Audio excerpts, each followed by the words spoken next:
by the time I get done talking about this. You should be ready. LS Power versus State of Iowa and Mid-America Energy. Mr. Reck, it looks like you go first. May it please the Court, Chief Justice, Counsel, I'm Mike Reck with the Bell & McCormick Law Firm. First of all, thank you for your time here today. We do appreciate it. I represent LS Power, Midcontinent, and Southwest Transmission to address their standing to raise constitutional challenges to what is now Iowa Code Section 478.16. I hope to address a number of intertwined topics: the nature and the passage of Section 478.16, the nature of my client, which is of course critical to standing, and how those facts create standing for my clients to address what is, in fact, the effective elimination of their ability to compete in the state of Iowa. Underlying this is Article 3, Section 29. You have had recent occasion to address that at some length, and I am not going to reiterate those things except to state very briefly that we have the single subject clause that is aimed at preventing the practice of gaining passage of an unpopular rider by attaching it to a critical piece of legislation, such as, in this case, an appropriations bill. The title clause is to ensure transparency and accountability to the electorate. It's the provision that ensures our accessibility, that our government is accessible to the people who watch and the people who vote. Section 478.16 addresses power transmission projects and prevents non-incumbent transmission companies from even seeking those projects if the incumbent determines that it wants the project. It's often referred to a right of first refusal, but it's not a right of first refusal as I typically understand those, where they get to match the bid. There is no bidding. If your competitor says that you don't get to compete, you are completely excluded. And so if the incumbent companies say LS Power may not bid or they want that project, LS Power is in fact excluded. My clients, in fact, have had successfully opposed this piece of legislation twice. And it had twice failed when it had to stand on its own merits, appropriately named and as a single subject.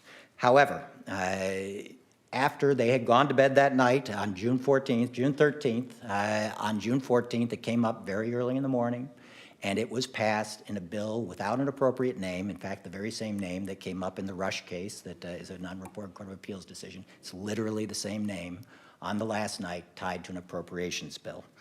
The Senate bill sponsor actually invoked that pressure and said, hey, if you want to go home, if you don't want to spend 3 more months here, to be quoted precisely, if you want your caucus to stay for 3 more months, that's his quote, vote against it.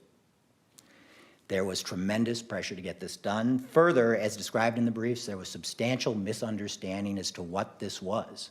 It was said that there would be a matching of bids. There are no bids. It was said that it had passed out of the House. It had not passed out of the House. It had in fact died in committee. Nor was there anything, as I mentioned, in the title that would give notice that it was in there. It was the same title before it was added as after it was added, and the same title as the Rush case before. Getting on to the very specific, and I realize I am treading in some dangerous territory here because I'm standing in front of the author of the Horsfield decision, and so we're always a little cautious when we want to describe what it says. But you have a case that talks about I'm going to, but I am certain that you will feel free to correct me if I go too far off the beaten path. That case involved the public rights context, right, where public rights were at issue. And in that case, there are really 2 tests, as there are in all others, but those tests are slightly different. It's a legal interest or a specific personal interest, and you have to have been injured, but it does not have to have been a tangible injury. It can be an intangible injury. So what are LS Power and Southwest Transmission, and are they injured by this bill? LS Power and Southwest Transmission are, in fact, non-incumbent power transmission companies. They are the exact target of this act. They had competed for and won projects in what we believe is the relevant market of MISO. That's the acronym for Midcontinent Independent System Operator, but the regional transmission organization. So they had actually competed in the relevant market, had won bids. They had participated in planning sessions before Iowa's utility board for siting of these projects. They were licensed to do business in Iowa. None of us in this room were prepared to bid for and be awarded power transmission projects. We are like the general public. My client is not like the general public. They were licensed before MISO, or qualified before MISO. They were licensed in the state of Iowa. That we have to, or that standing is determined at the outset of the lawsuit, at the time the petition is filed? That is an interesting question. Ripeness, probably not. There are some cases, certainly in the federal courts, that say ripeness, which can be an element of standing, can develop after the case comes along. But yes, I would say that standing does have to exist at the time that it is filed. However, obviously, I'm going to tell you that standing did exist at the time that it was filed. And the reason that standing exists— Were these projects sufficiently imminent? Are two answers to that, and I'm absolutely going to answer your question, but I'm going to digress slightly before I do so. What I would tell you is that LS Power, and I'll use that to talk about both of my clients, were already injured. Not that it was imminent, but the very moment the footing was shifted and they were no longer able to compete on an equal basis. That is what I read Horsfield to tell me, that if you are changed, and I think the example, Justice Mansfield, that you used, if we were told that only white contractors could compete for bids and minority contractors could not. Hypothetical, I'm going to ask Mr. Ranscht. I thought you might, and I think that is the critical question. So were we injured immediately upon this passage? I think Horsfield tells you yes, and that's this section of my outline. I'm now going to go to the next section of my outline, which is the question that you asked, which is, was it imminent? And what I would say to that is the Lujan case, and I understand that we don't have a cases and controversies, and if anything, we allow greater standing than Lujan would, but the Lujan case tells us that it's an elastic standard. And it cannot be that when projects are so large and so complex and so very valuable, that we're talking about literally hundreds of millions or billions of dollars, and they take years to plan and complete, that if it takes time for that process to come to fruition, that the company that is in that process, that is already licensed, ready, willing, and able to go, does not have standing. And indeed, there are cases that talk about exactly that. I'm going to quote one called Coral Construction. If this were an accurate statement of the law, then those who bid on contracts that are let frequently have standing to challenge a bidding ordinance, but those who bid on contracts that are only sporadically or infrequently let would not, even if they can prove an actual injury from passing the bid, from past bidding and the intention and ability to continue bidding. But standing does not turn on the happenstance of contract frequency.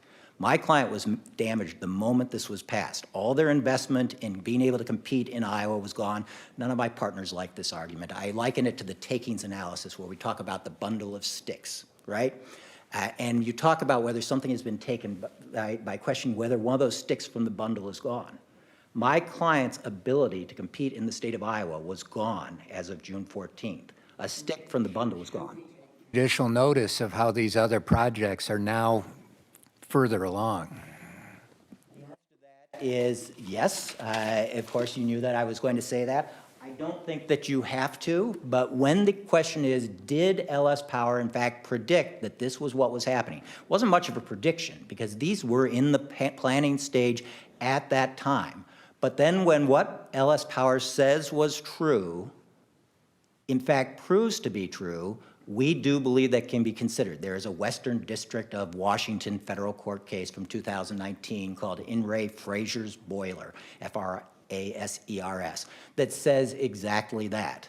When in fact what was predicted to be true at the outset proves to be true, you can take judicial notice of those facts. But what I would say is that's a complicated, difficult issue and not one I think you have to get into.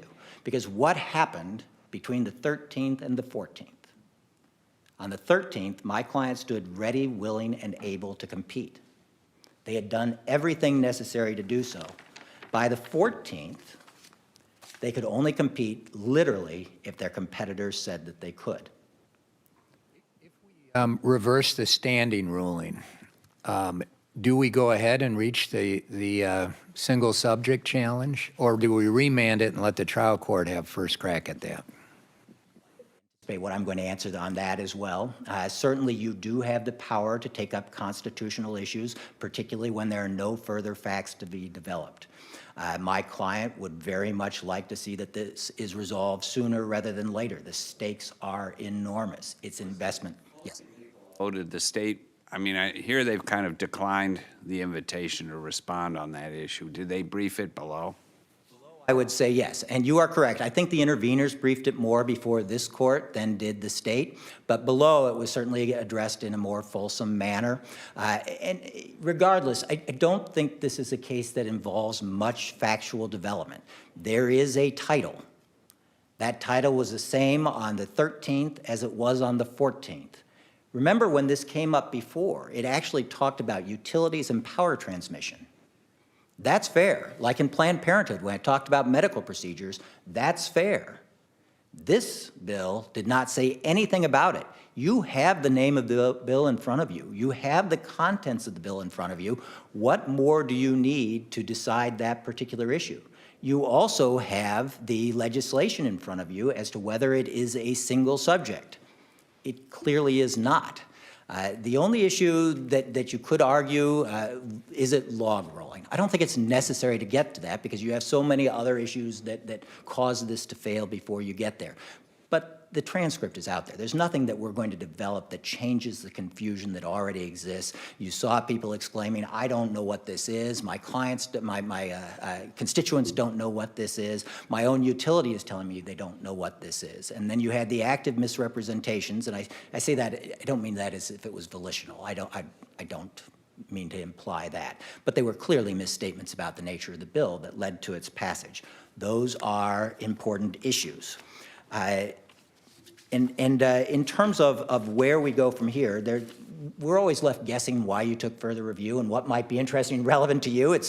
We approach it with some trepidation, but there is an exception to standing as well. And I don't think you ever have to get here because I think Horsfield is so clear. And by the way, when I say Horsfield is clear, you were not standing on your own in saying that. You were standing solidly with the U.S. Supreme Court in Northeast Florida Association of General Contractors and Adirondack saying that if you change that footing, if you change the very basis for competition, that injury happened then.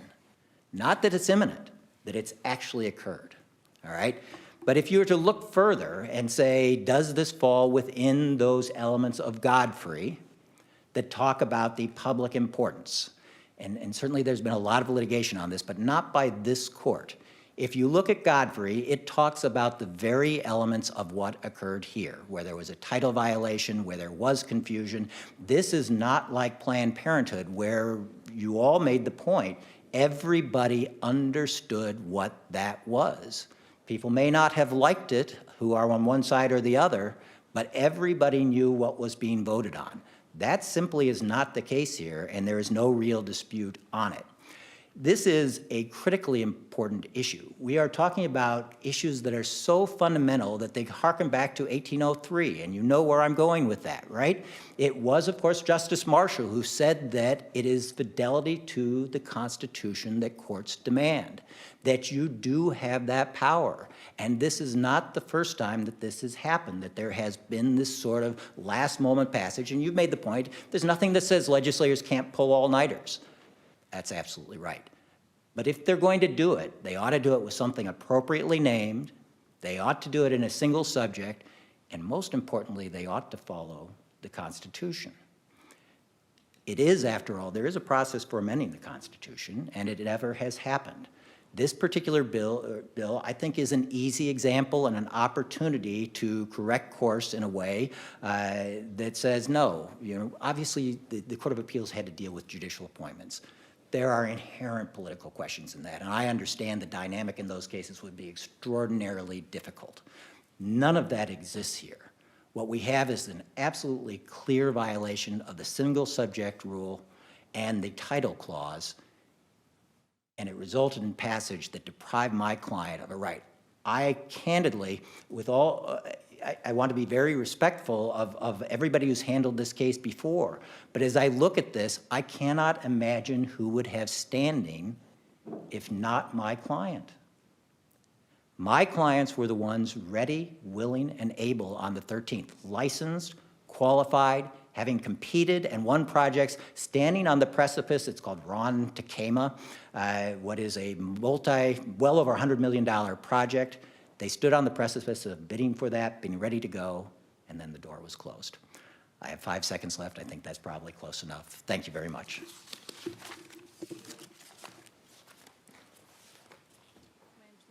Mr. Ranscht, you're going to take about 10 minutes, and Mr. Dublinske 5. And you guys are in charge of doing the math. Mr. Dublinske, you're 5. You better protect it. At least I'm not arguing in both cases. Thank you, Madam Chief Justice, and may it please the court. I told you so is not how standing works. This case is just about standing. It's not about whether this law was a good idea. It's not about the details of the passage. It's not about whether electricity ratepayers are better or worse off. This is one issue, and that is, did LS Power assert a sufficiently imminent harm under established principles of standing in October 2020? I liked his question, how he ended it. He said he could not imagine who would have standing if not plaintiff. Talked about being ready, willing, and able, and on the precipice. Who would be better suited?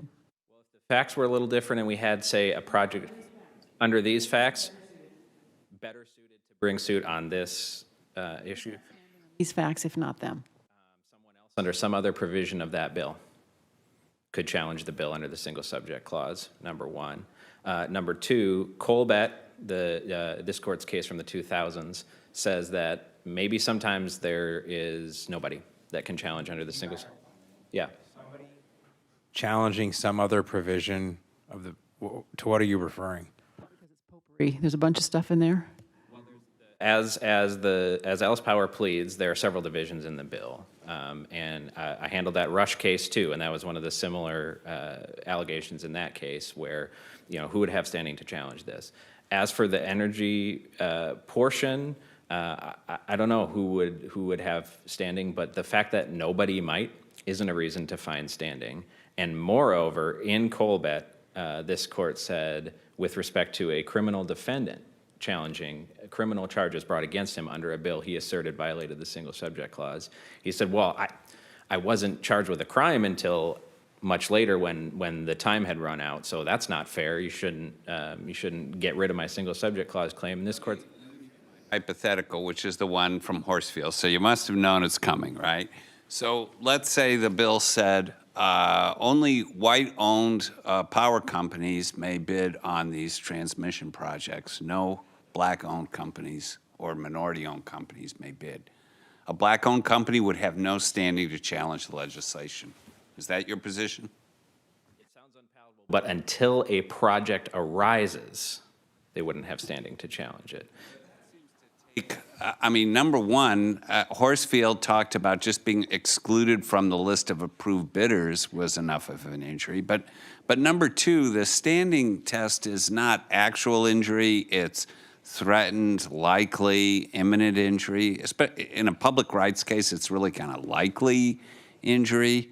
I mean, Lujan, which is sort of cited as the standard, is so different from this. That involved projects overseas being challenged by people who couldn't even say in their complaints that they ever intended to go to those locations overseas, and that was held to be, not okay. That's not enough. This seems to me a far cry from that, right? Different from this case, but it's not different from this case is Duff. And Duff involved a plaintiff who came in and said, I am frozen out of the application process to become an appellate judge.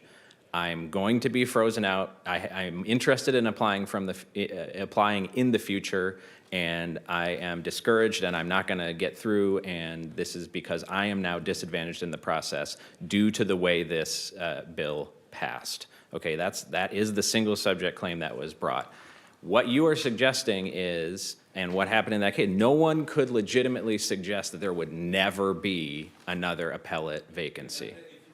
The Duff analogy, it's like the legislature passed a list of who could be approved judges and said nobody with the name D could be a judge, and in that case he was held not.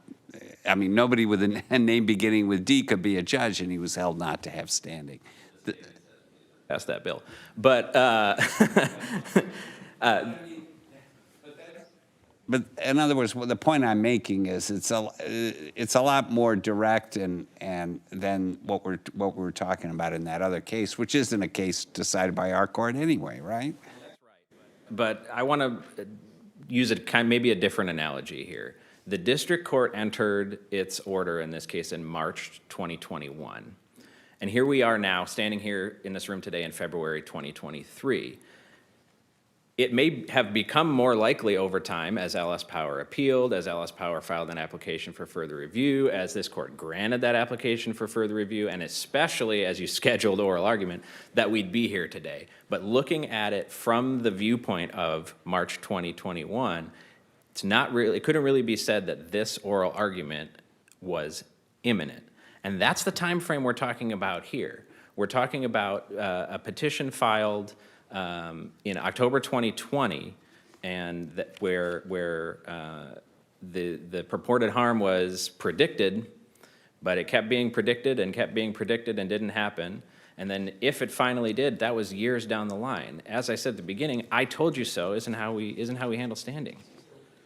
The argument that the injury isn't, the injury occurs at the time of passage. Like, the imminence of it is not an issue. The plaintiff's legal rights changed on the day the bill was passed, and that is the injury. The way the statute works, though, while it is possible, and it's been asserted in this case, that incumbents are likely to exercise the right of first refusal. Number one, first, a project still has to be approved. Number two, under the statute, the incumbent still has 90 days in which they have to actually exercise the right of first refusal. So if they don't do that, then it is entirely possible that a transmission-only operator or a non-incumbent could be awarded the franchise for that line. Suppose LS Power, I mean LS Midcontinent, whatever they are, we're a publicly held company, and if the Iowa marketplace mattered, they would lose market value the day after that this legislation passed, wouldn't they? Maybe, and maybe if a petition pled that, then we would have had a different resolution on the motion. But that's not what we have in this case. What he's saying we suffered injury as soon as we were excluded from, the bidding process. They weren't excluded. No exclusion happens until you have a specific project to be excluded from. The MGM casino case from the Second Circuit is a good case on this, where it says that competitive harm, asserted competitive harm, and that is what we have being asserted here, is too remote and conjectural for standing if there isn't a specific bidding process to tie it to. That's also what the D.C. Circuit said in the 2017 LSP case, on which the district court here relied in saying, without a specific project, we just don't have the Field? Well, Horsefield had a distinguishable fact, and that is there was a specific project. A specific project happened. The legal analysis at all, right?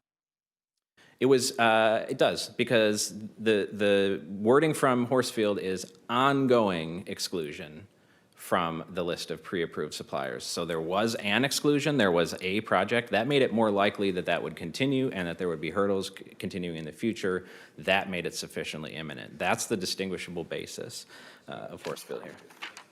Supreme Court level, some discussion of standing. And in particular, I think Justice Thomas has written about, and Justice Kavanaugh, we're just making this too hard, okay?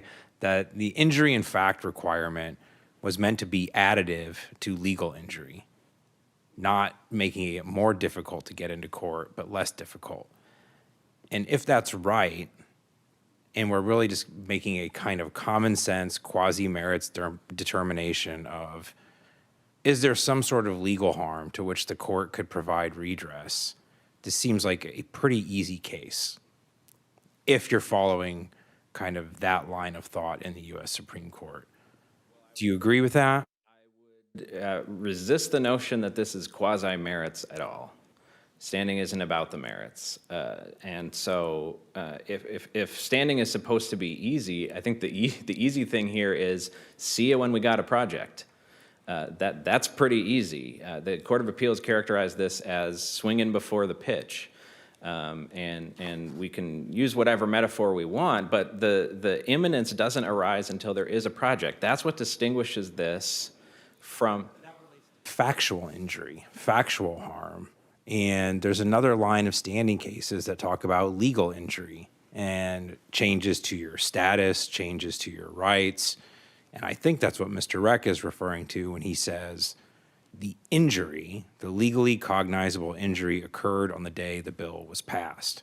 And it doesn't really matter whether they had some sort of risk of financial loss within the next 6 months, 12 months, 18 months, because their legal rights have changed. And you've described them that way. Their rights to bid are contingent on an incumbent declining to bid as of the day the bill is passed, right? And that's a different legal position. But cognizable and actionable in terms of timing are two different things. That's the line that this case is exploring, and I've intruded too much upon Mr. Dublinski's 5, so I'll let him take the rest. Thank you.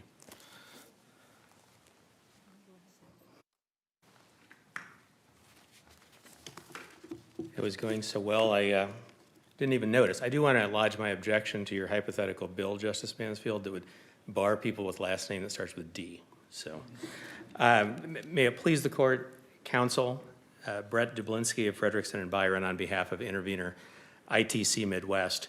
And I'm going to start this in an unusual way by saying that I hope much of what I say in these next few minutes is never relevant.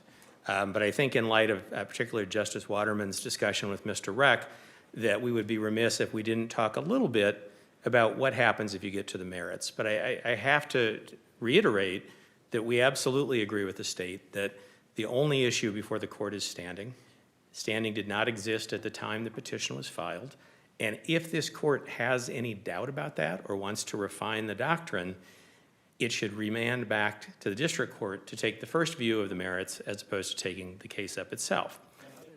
Adding to delay and having a single trial judge make a ruling that inevitably would be appealed by either side, and assuming there no further factual development is going to matter, why do that? Why don't we take it on if it was fully briefed below, briefed at least by, in your brief on appeal? The state maybe took a chance by leaving that alone. Why don't we go ahead and decide it? You know, part of this is that I don't know that I would necessarily agree that all of the facts were necessarily gotten out on the relatively fast track that this was on. What additional factual development do you foresee that would assist our ruling on the merits? The case was in a relatively preliminary stage on standing. There had not been any discovery. There had not been any effort to test, what the alleged facts were. But also, I think, more broadly, obviously, structurally, this court generally allows the lower court to have the first shot. And a good example of that we talk about in the brief, that various of the individual briefs in the Iowa Citizens for Community Improvement case talked about the fact, look, this was interrupted too quickly and we should send it back down.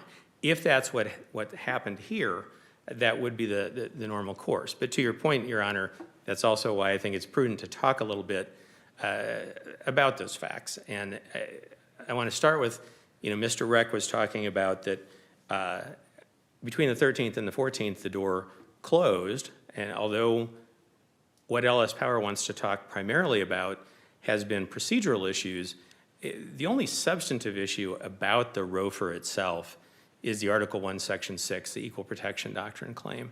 And I don't want to reread my brief. I know you all certainly have that in front of you. But it merits reiterating just what a difficult case that presents for LS Power. Rational basis test, you'd have a strong argument. But what about the single subject bill? This to me looks like classic log rolling. It failed and didn't even come out of committee that session, 2018. Didn't have the votes, and then it comes through at the last minute in this 50-page omnibus thing with all kinds of unrelated other provisions. Happy to talk about sort of a theory that harmonizes your substantial amount of precedence there. It's probably going to take me more than 24 seconds, but let me start with, on the log rolling piece in particular, this court has, as recently as Planned Parenthood, has talked about being very cautious interfering with a co-equal branch of government. And I think when we start getting into what were the motives, what was tactical, what was said on the floor, was it misleading, was it intentionally misleading, I dare suggest, I continue, Your Honor? Yes, please. I dare suggest, with no disrespect to the legislature, but if you're going to start policing the quality of statements made in floor debate, your docket's going to get very full very quickly. I think, and again, Follow up on this. So set aside the log rolling issue, but what about just the title issue, which seems very clear and a very clear legal question? exactly where I was going, and whenever you all are tired of indulging my theory on this, by all means, stop me. But as you pointed out in Planned Parenthood, out of 90 efforts that have actually made it to this court, 3 single subject cases have been successful, and only 13, which still isn't all that many, title cases have been successful. And I think the question is, we know the bar is high, but what exactly constitutes the bar? And Your Honor, even though the court has never actually talked about it in these terms, I think if you go back through those cases, by and large, they will fit the following. And it starts with some language that you've used repeatedly about utterly incongruous in the case of title cases. Utilicorp is a good example, Motor Club of Iowa. And then for single subject, the terminology about discordant. And for there, I'd say State versus Iowa District Court, the 410 Northwest 2nd, 684. And what you see in these, there are plenty of cases where even though there are a plethora of subjects, right, and they may be different types, right? So for example, Miller v. Baer talks about mixing police powers and revenue functions. The court has not struck those down. And just because a title is broad and vague, the court also has denied those challenges. So what has actually violated the Constitution in this court's precedents? I would suggest that what those cases show is that when there is something about the title, something about the structure of the bill that affirmatively discourages further diligence, right? So here, a regulation of transmission line in a bill that's title talks about legal and regulatory, A, it's not utterly incongruous. B, the fact that it's vague and the law is a pastiche. Theory, I understand it. I think. So what you're saying is as long as the legislature has one of these very broad titles that doesn't say anything substantive at all, like a bill relating to law or a bill relating to regulation and appropriation or a bill to improve the quality of government in Iowa or something like that, as long as it's very broad like that, so it's not affirmatively misleading somebody and it's forcing them to read all the sections at 3 a.m. or whatever time this thing reached the floor, then it's okay.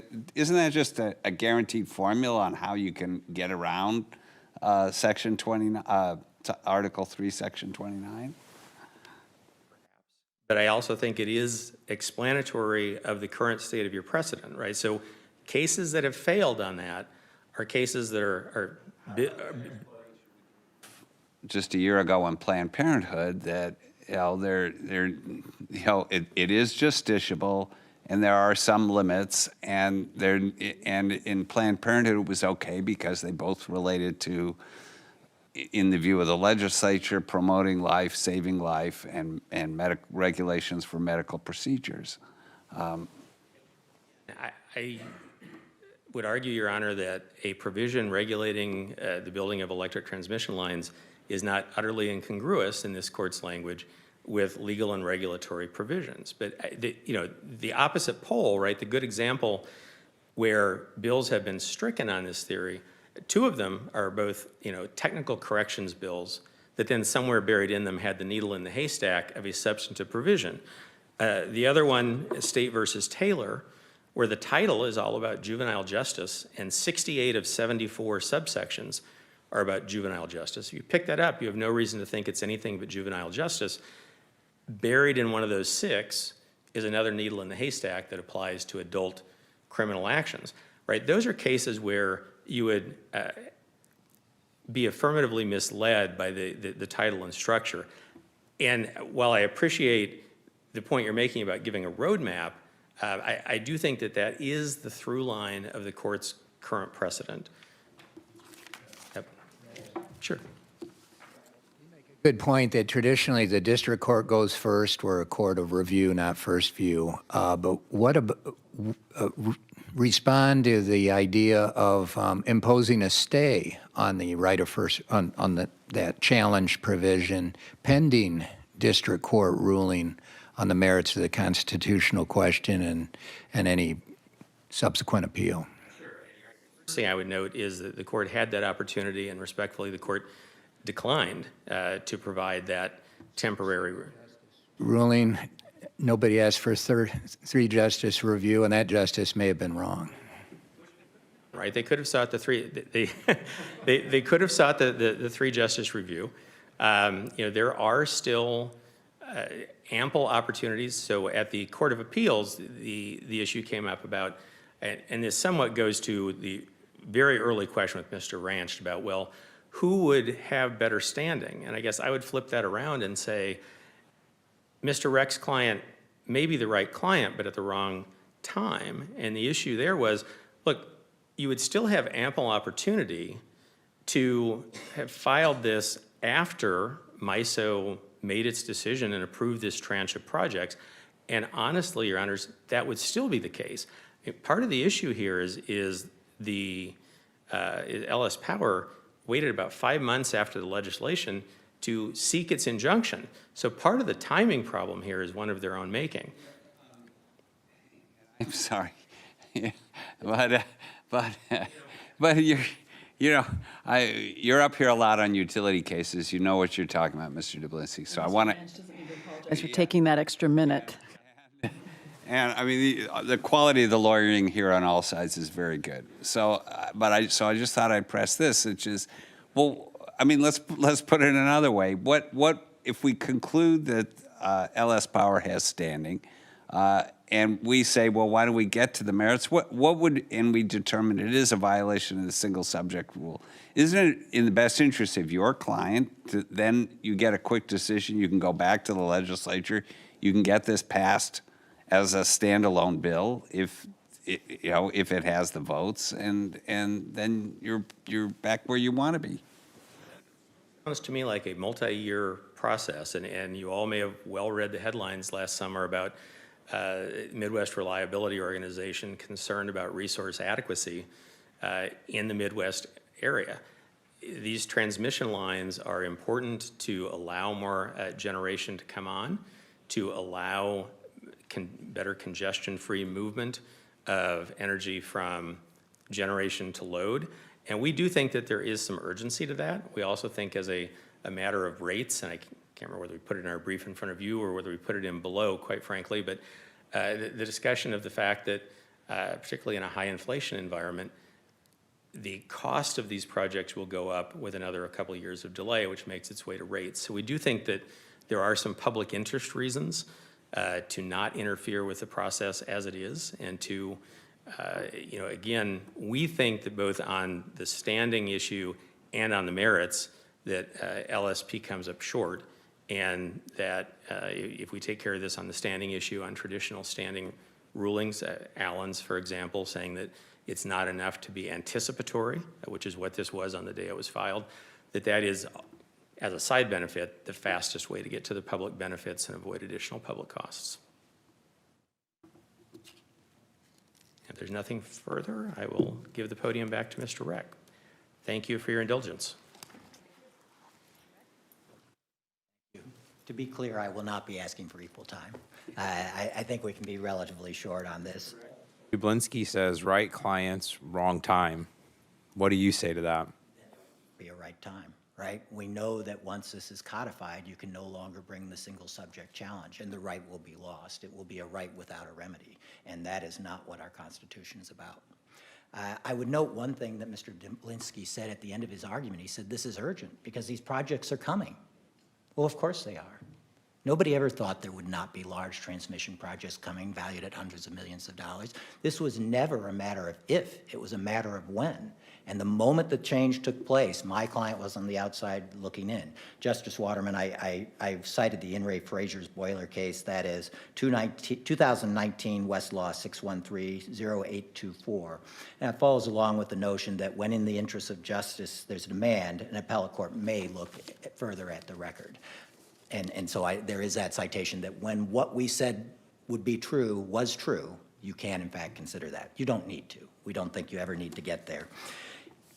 I went back through my notes and things that maybe I didn't touch on, but one thing that I think is worth noting, ordinarily the primary purpose of an act is easily identified, and the objects of that purpose obviously possess standing. I would not be so presumptuous to tell you what's obvious on my own, but those are this court's words. In the Iowa Bankers Association case, 335 Northwest 2nd, 439. There are also the words of the U.S. Supreme Court in Lujan and the 8th Circuit Court of Appeals in Munson. If you are the target of the act, who else has standing? To Justice Christensen's point, who else has standing but LS Power? They are the non-incumbent who is excluded. And going back to the injury point, we are not treading new ground. You didn't ask me to answer your question, but no, you were not wrong in Horsfield. You were standing on very firm footing in the Adirondack case and the Northeast Florida Association of General Contractors case. In cases involving public rights, which is what this is, we no longer require the litigant to allege a violation of a private right and do not require traditional damages to be suffered. Instead, we require the litigant to allege some type of injury different from the population in general.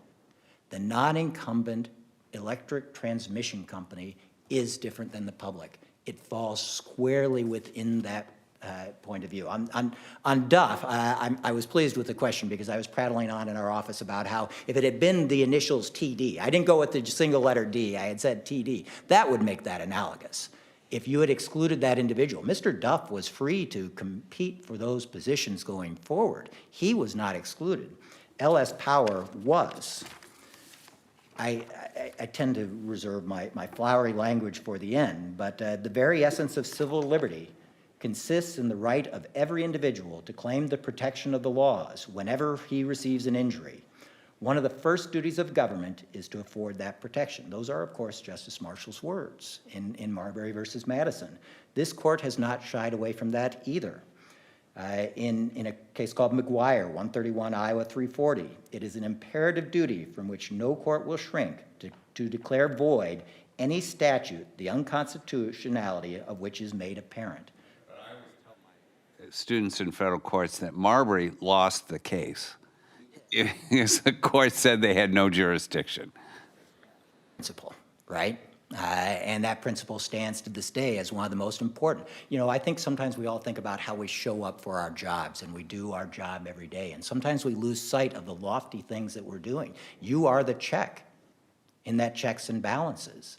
You are the entity that demands fidelity to the ultimate law of the land, which is our Constitution. And I don't have to say those.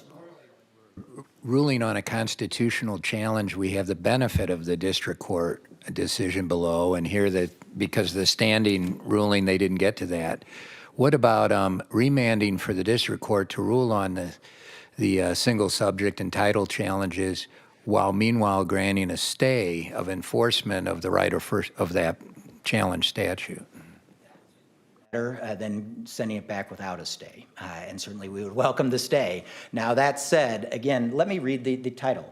An act relating to state and local finances by making appropriations, providing for legal and regulatory responsibilities, providing for other properly related matters. Listen to those words. They are telling you what is properly related. They are intruding on your role. There is, you said it in Planned Parenthood, we should hesitate. The court should hesitate before declaring something unconstitutional, but cannot abdicate. And what they are doing is they are intruding on your role when they get to define what they regard as properly related.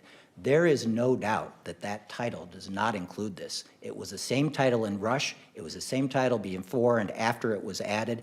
It simply is a constitutional violation. The question here is not merely whether we're going to rectify the constitutional violation, but whether we're actually going to close the doors to the injured party. And that is not what our system is about. And that's why we ask that it be reversed. I think I did go a little bit over. Thank you very much for your time here today. Power versus State of Iowa and others is hereby submitted, and court is adjourned for the day.